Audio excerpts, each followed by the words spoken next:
Rejoice, for a knight of Bretonnia shall be your shield. And today, guys, we're back with the showdown between Bretonnia, who shall be led by the Fey Enchantress, and the Wood Elves, who are going to be helmed by a Glady atop her mighty eagle. So on that note, guys, let's jump right into this match and have some fun.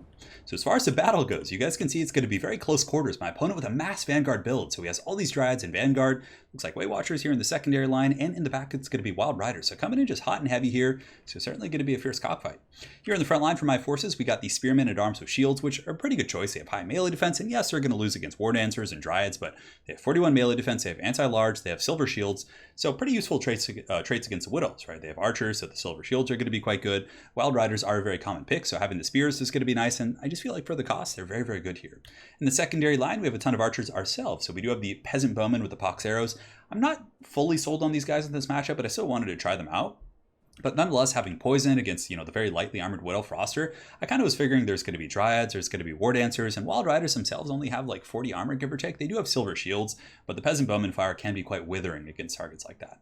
In the back, we do have two groups of the Knights Errant. Knights Errant are very good at frontline harass, just getting in there, just holding back the infantry, and they really compensate for the weakness of Bretonnian infantry. And that's not to say that Bretonnian infantry are not cost effective. I think they can be, but the Knights Errant very, very effective at kind of just plugging up the issues with Bretonnian infantry, being expendable and having low leadership and things like that.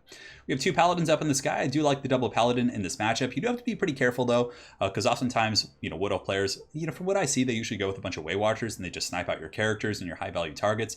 So if I'm not careful, the Paladins, they can get gooned out pretty bad by the Hawkeyes of Drakir. Is that what they're called? The Hawkeyes? Or is it actually called the Hawkeyes? Yeah, it is. Oh, I thought that was just my brain just kind of like thinking of, Avengers right now. But yeah, it's Hawkeyes of Drakira and Way Watchers across the board. So it can be pretty, pretty snipey there.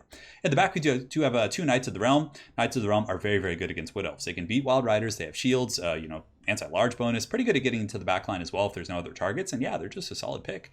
For our leadership, we do have the Fey Enchantress. Again, pretty susceptible to being sniped. And I don't know where she's lurking. I think I put her in the back somewhere. But we do have the Fey Enchantress somewhere. Going to be dropping some very, very, very much needed heals. You can see we're already taking huge damage from those Way Watchers. And it looks like Fey Enchantress is going to be over here with these Knights of the Realm. So we got some spears in the back, and just in case my opponent goes with a little bit of a wild pick of, let's say, Treekin, sometimes you do see that, a lot of Wood Elf players really do kind of fear the massive, the mass Bretonnian cav build, where they come with like 6 Knight Errant, a bunch of peasants, and they just swarm in. I didn't really go with that. But a lot of them, as response, will go with Treekin. So you'll see Treekin, you'll see, what are those guys, Tree Men, who of course got a pretty substantial buff to their armor piercing. So having a couple groups of the Men-at-Arms with pole arms, I feel like is a pretty good choice. And you can see a huge charge coming in here in the front. Going to be doing some good damage to the Dryads. And for my opponent's army, pretty simple stuff. Dryads, he's got the Way Watchers to snipe. He does have a Branch Wraith for healing and all that good stuff.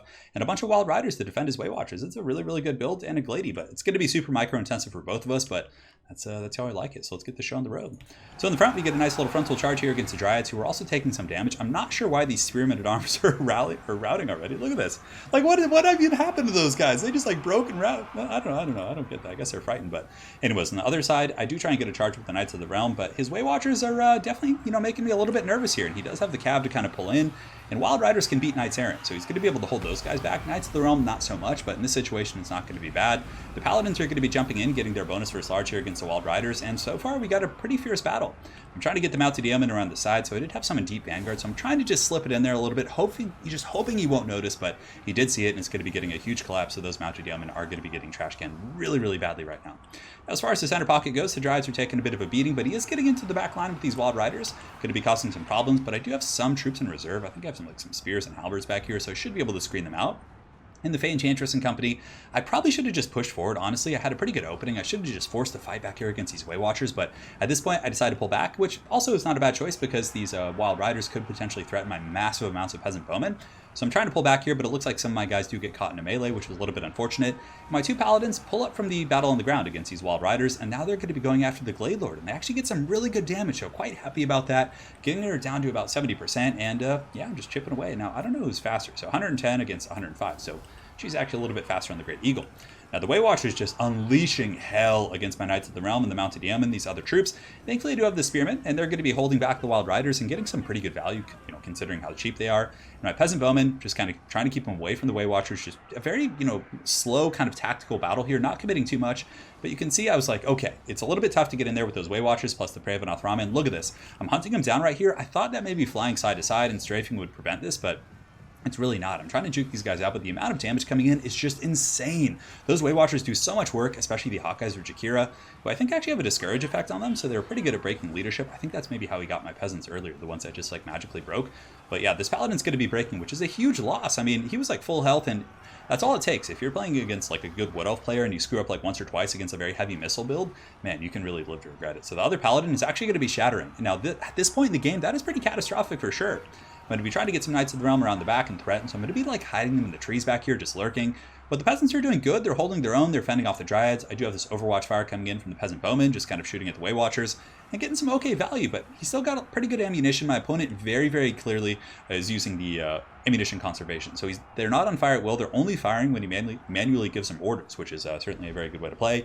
For anyone who's interested in playing Wood Elves, wants to really get good at Way Watchers, practice like not having them fire at will, because that's one of the biggest ways to lose with Way Watchers is if you simply run out of ammo. So I thought about maybe trying to slip it in here with the Knights of the Realm going up the middle, getting into the archers here, which might not have been a bad idea to commit, but I felt like the firepower coming in, plus I had a feeling that he had a Prey of Anothrama up, so either way, it was a little bit of a risky gambit, so I don't know. Maybe I should have, maybe I shouldn't. It's always tough to say against Wood Elves. Granted, I probably should have, considering I had the defenders back here and some backline pressure. But regardless, you know, the bounce bar is pretty even. Even having lost the Paladin, I do have some pretty good healing. And he has Wild Riders here. He's got some Wild Riders in the back and the Way Watchers. But aside from that, the rest of his army isn't, you know, too powerful. He does have some Dryads fighting and some Dryads here who are probably going to be losing to these Men-at-Arms with polearms here. And I'm just trying to regroup. I'm getting my forces back. I'm trying to stay out of range of the Way Watchers, just picking apart whatever I can, going after the scraps, trying to get those goodies. But nonetheless, it's going to be a tough cookie to crack. This archer line is moving forward. I know that he has Prey of Anothrama in his back pocket. He's just waiting for me to commit here. Plus Wild Riders, yes, they do lose the Knights of the Realm head-to-head, but my Knights of the Realm are pretty beat up. He does have some help from the Branch Wraith as well and some magic, so it's not going to be just a straight-up vacuum fight, right? So I don't want to take that too much. Look at that damage coming in. Knights of the Realm just getting pounded by the Way Watchers. I tried to pull out of range, but I actually ended up taking shots in the back, which is a little bit scary. But I do get a pretty sneaky attack, so the defenders of Flare de Lis going to be coming back here, getting a huge charge. So finally we get into the cookie jar a little bit, and we do get the Prey of Anothrama here from the defenders. So at this point I was like, we need to go for an Alpha Strike. Ride now, ride for Wrath, ride for Ruin, and we're just getting in there trying to do it. But you can see here the Prey is going to be so good. He pins those guys down. The Overwatch fire is just brutal. The Branch Wraith serving as a screen. Wild Riders are also serving as a screen. My opponent is just playing such a good tight game, and it is just so damn close. He's a little bit ahead on the balance of power for sure, but we have some troops that are going to be coming back here, and of course we do have the Fan Enchantress. We have some healing, and I believe I still have another Paladin. I don't think he killed the Paladin. Yeah, the Paladin's going to be lurking in the skies over here. So I tried to sneak around the back while he was pressuring the front. I was like, okay, let's get in here. Let's go after the Glade Lord, see if we can get some damage. But I have a feeling I'm going to live to regret it. And look at that damage. That is so insane, that burst. I really didn't think the Paladin would get like hit that much. But these guys are so accurate. The Hawkeyes or Jakira and the Way Watchers, they just hit where they want to hit. So I'm going to be popping a regrowth here on the Paladin. So we drop it. He's going to be getting healed up almost to full health. It'll probably be like 70 or 80%. But man, that was not worth it. So a couple of mistakes here, letting my troops kind of get picked apart a little bit by the Hawkeyes, but really, I mean, I have to pressure him, so I'm going to be sending in my peasants. So you can see the Men-at-Arms and polearms are going to be surging forward to fight. The Spearmen-at-Arms are going to be fighting the Dryads here, and they'll probably end up winning them. The Dryads are very beat up, but this is good. This is how I get back in the game here. And with that, you can see the bounce fire is actually coming back in my favor, creeping back towards the middle here, so certainly good. And I'm just waiting for the opportunity to get onto this Glade Lord, but I'm pretty sure he's out of the Prey of Anothramas. I think he's used all of his charges, so really it's just going to be the Way Watchers. But look at this, my opponent being so conservative with his ammo. He's not shooting the peasants. He's just waiting for those high-value targets. My archers and peasants are going to be surging forth, and as they rally, like I said, the bounce fire does creep back in my favor a little bit, and the Spearmen-at-Arms are just going to be fighting Wild Riders and other targets like that, so I'm quite happy about that. Nice little charge coming in from his Wild Riders right here into the Spearmen, but I am going to be countercharging with the Knights of the Realm with these other troops, and my archers are going to be shooting downtown, trying to get some poking fire on the Glade Lord and some of his Way Watchers. But man, it is just a close game, just fighting tooth and nail. Both of us here just trying to get the win. We do drop a nice little heal here on our Knights of the Realm and these other troops, and he's just positioning his Way Watchers and using these Wild Riders to screen so effectively. But I just want to get a forced fight here. But the Peasant Archers have done about, I think she was at like 2100, so they've done about 100 HP in damage. Not too great. Knights of the Realm just get pounded again by the Way Watcher fire. The Fan Enchantress is going to be sitting back, but eventually I'm going to have to use her. And, you know, I saw his ammo is getting pretty low. These Way Watchers do have 6 shots left. These ones have 5. These ones have 6. I mean, that's still quite a bit if he's very, very cautious. It should be enough to kind of finish off a lot of my value. But we're getting good work here against these Wild Riders. You can see they're getting attacked by Halberds, the Fey Enchantress coming in with Knights of the Realm. We have the Miss of the Lady, and he really doesn't have too much of a screen left. It's just come down to these Wild Riders and these Dryades, and I know that if I run them out of ammo and I still have some Peasants left, the Fey Enchantress and a healthy Paladin, I should be able to take this game. So from here, we're going to be shooting in, just getting these guys lower and lower. Now, as far as troops in the distance, he does have some Wild Riders coming back here, some Dryads here, and I also have some Peasants coming out of the forest. It looks like they might be coming back, these Peasant Bowmen with the pox arrows. But the Fey Enchantress is going to be getting into the front line, trying to support the Spearmen, but a pretty catastrophic mistake. So the Fey Enchantress pushes forward to help the Spearmen. I was like, okay, Miss of the Lady is going to help kill these Dryads. I'm saturated amongst these guys, but really there wasn't too many Peasants here. I mean, there were, but I wasn't really... She kind of overextended a little bit with one of her attack animations. So from here, I just get wasted. The Fey Enchantress is just going to be getting blasted. My opponent probably has a Raging Chub right now. He's just like, go in, snipe it, because she is such an easy target. And at this point, it's pretty much balls to the wall. I'm like, send the Paladin, just do what we got to do. The Fey Enchantress just got absolutely melted. So that's going to be all she wrote. So really, I mean, that went from the half balance of power to pretty much, you know, dead there because of that one missed play with the Fey Enchantress. Now, I still think he had a slight edge. The game could have gone either way if I hadn't made that mistake, but I still, you know, wanted to win that frontline engagement, push off the Dryads, therefore opening up my Spearmen to advance on his bows in the back, forcing him to shoot them. But it didn't work out. You know, I took a couple gambits this game that just didn't pay off. The first big one was the Paladin getting picked off there. My opponent did a pretty good job focusing it, but I really just didn't think he would take that kind of damage. I believe Paladins are shielded as well, so I was like, it's going to be okay. I could probably strafe a little bit, and since he's going sideways, it's going to be a hard shot, but it wasn't. That Paladin literally got two-shotted by those guys. It was very, very nasty.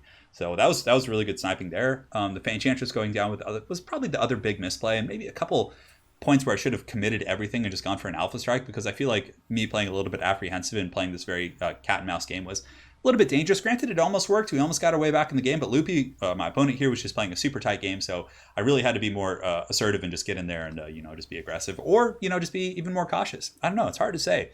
But as far as the build goes, I wanted to bring like a well-rounded build, bring some Peasant Archers and, you know, have some tools against Treemen and, you know, kind of those more off-meta builds as well, but also have some pressure for the back line. But really, the true way to beat Wood Elves, and I personally think this is an extremely hard matchup for the Wood Elves, which is a true testament to my opponent playing very well. But what I was going to say is, if you really want to beat the Wood Elves, there's a couple builds that are really nasty. You just basically spam Cav and cycle charge them, and it's really hard. I mean, I don't know if his build would have been able to stop a mass rush build, but on that note, I'll show you guys the build I'm talking about for anyone who wants to play Bretonnia against Wood Elves. But yeah, if you just spam like 6 Knight Errant, like 3 or 4 Knights of the Realm and just bum rush in there, like Dryads aren't going to be able to stop that. Way Watchers aren't going to be able to stop that amount of pressure. Wild Riders will lose to the Knights of the Realm. It is very, very tough to stop. Whereas this is more of a well-rounded force. I think it might be better against Treemen style builds, but even still, I think just going with the mass Cav, if you are playing against Wood Elves, is going to be safer. So very well played to my opponent, Loopy. And on that note, guys, let's go ahead and take a look at a build that is going to be pretty good against a Way Watchers build, because I'm sure you guys are wondering. And Way Watchers are very strong. I don't think they're, you know, they're a very technical unit. I don't think they're overpowered. To beat them, you basically just need to be very, very aggressive. So you can go with Fey Enchantress. She's always pretty good for the heals. Again, you have to be very careful, just keep her out of range. Getting the Shield of Thorns is going to be super nice for the Cav fight. Chalice of Potions is always good.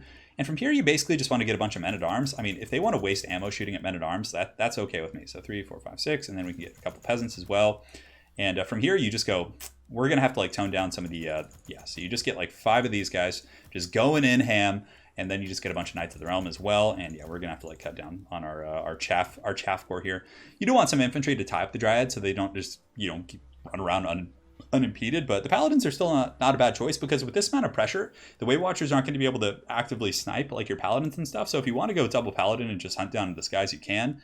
But again, if they do go with like a tree build, you're going to have some problems. So maybe getting a couple, I mean, Men-at-Arms are fine. You can still get Spearmen-at-Arms probably. Yeah, I think the Spearmen are still going to be more cost effective just because of the melee defense plus having the shields. Okay, so we're going with something like that. From here, probably just get something like a Paladin. For the Guardian, for the Fey Enchantress, and you can put them on the horses even fine. And yeah, something like this is going to be good. Like, it'll be pretty tough to stop, but something in this direction where it's very micro-intensive. You're having to micro a lot of Cav, but it is extremely hard for the Wood Elves to deal with from what I've seen in like tournaments and things like that. So again, well played to my opponent. Hopefully you guys enjoyed this game, and we will see you guys next time. Take care.